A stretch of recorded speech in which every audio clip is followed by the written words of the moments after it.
What's up everyone and welcome to another Warframe video. So Nightwave Season 2 is drawing to a close, and that means the final chapter and at the same time the final boss encounter has been revealed. This is just a quick little guide as to how to get to the boss and how to fight them. So the way to get to the boss is the same way you got to the emissary missions previously, completing 3 invasion missions on one of the specified planets. You get a code to be able to launch into the emissary mission. It's important to know that you can only get 1 code per invasion, so you need to wait until the next invasion pops if you've already done the codes for that planet. Once you have the code, just load into the mission marked as the Emissary Derelict Assassinate. Head to the first boss room, he will spawn, start throwing his glaive at you. Be really careful here because it hits very, very hard. Squishy frames are definitely not recommended. Damage him down, he'll move into the next phase of the fight and teleport away. Follow the marker to the next room he's in, and you will find that he is completely immune to all damage. All of the enemies around him will also be invincible too. If you check your map, you should see that there should be a marker on it. Head over to that marker, find a Zealot holding one of the lamps. This is very important to the fight. Kill the guy, steal the lamp. Now, every single enemy that's inside the radius of the lamp is vulnerable, including the boss. Burn his health down to the stage where he teleports up into the tree, and rather rudely steals the lamp from you. He'll now link to multiple enemies around the arena. This is basically his healing phase. Kill the marked enemies, which not only have a red enemy marker on, but also have a beam coming from the boss to them. The more of those you kill, the less the boss heals once his healing phase is done.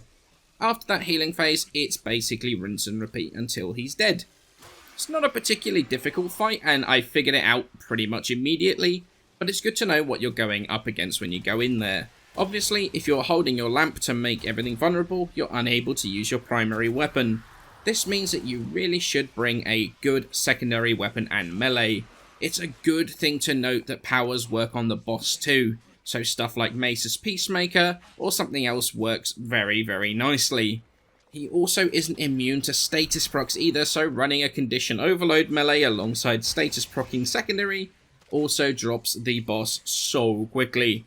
I was only able to do 2 runs purely because of the time locking of the codes, and I didn't have any sort of built up.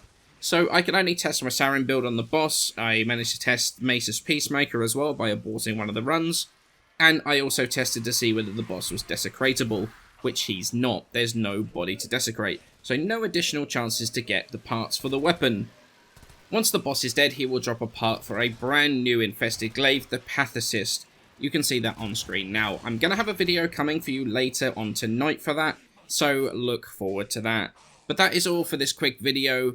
Because of the limited testing I could do on the boss to see what worked, there is probably a ton of strats that you could use. Let me know which strats you're using in the comments below. I really enjoyed this fight. I think boss fights in Warframe are becoming better and way more varied, and I like the addition. I think the addition of that giant health bar at the top was visually so satisfying, and I would love to see that implemented on other bosses in the near future. However, thank you all so much for watching this quick little video. Have a great time farming this. I hope you get lucky with your drops, and I shall catch you in the Pathicist video later on tonight.